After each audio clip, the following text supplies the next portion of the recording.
माता का और पिता का सबसे बड़ा कार्य क्या है?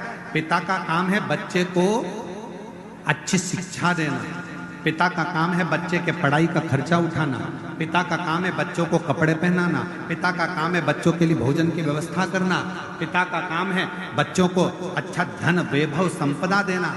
पर पिता से ज्यादा जरूरी काम माता का होता है कि घर में जो बच्चे पढ़ाई कर रहे हैं, घर में जो बच्चे रह रहे हैं, उनको अपने घर के संस्कारों में ढालना और उन बच्चों को सही मार्ग निश्चित करना, प्रशस्त करना। ये माँ का कर्तव्य ज्यादा बड़ा होता है। पिता से बड़ा होता है माता का कर्तव्य, जो अपने बच्चों को साधे, संस्कारों से जोड़े। इसलिए मेरा बेटाओं से निवेदन है, बेटियों से निवेदन है, अपनी जिंदगी में दो को मत छोड़ना, एक माँ को, एक माला को। माँ तुम्हें अपने आंचल में रखेगी और माला आपको जिंदगी में छाती तान कर चलना सिखा देगी।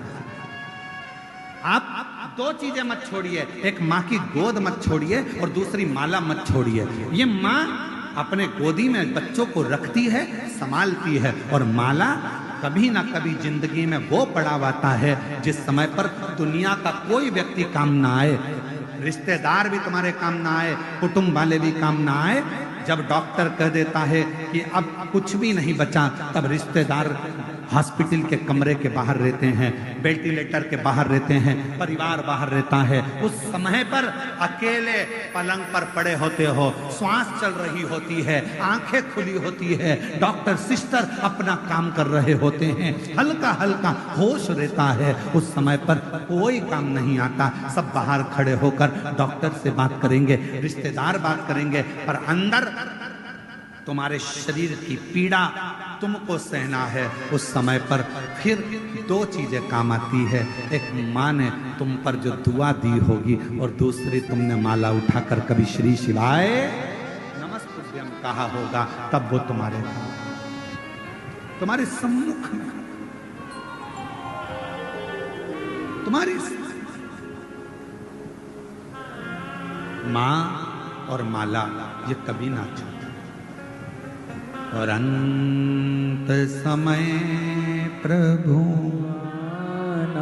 सब बोलिए, साथ में बोलिए, अंत समय प्रभु आना पड़ेगा, वचन दिया तो निभाना पड़ेगा, आए ना आए प्रभु कुटुंब कबीरा, अंत समय प्रभु आना पड़ेगा, वचन दिया तो निभाना पड़ेगा, अंत समय प्रभु आना पड़ेगा। कौन आए?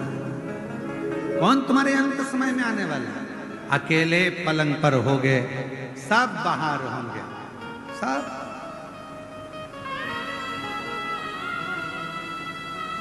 कौन आए?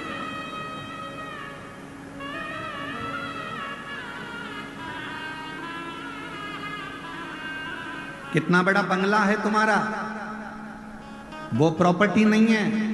कितनी जमीन है तुम्हारी, वो प्रॉपर्टी नहीं है। कितनी गाड़ियां खरीदी, वो प्रॉपर्टी नहीं है। सबसे बड़ी प्रॉपर्टी कब नजर आती है? जब व्यक्ति मरता है, अर्थी पर सोता है, तब समझ में आता है कि व्यक्ति की प्रॉपर्टी कितनी है, मतलब उसका व्यवहार कितना है, तब समझ में आता है।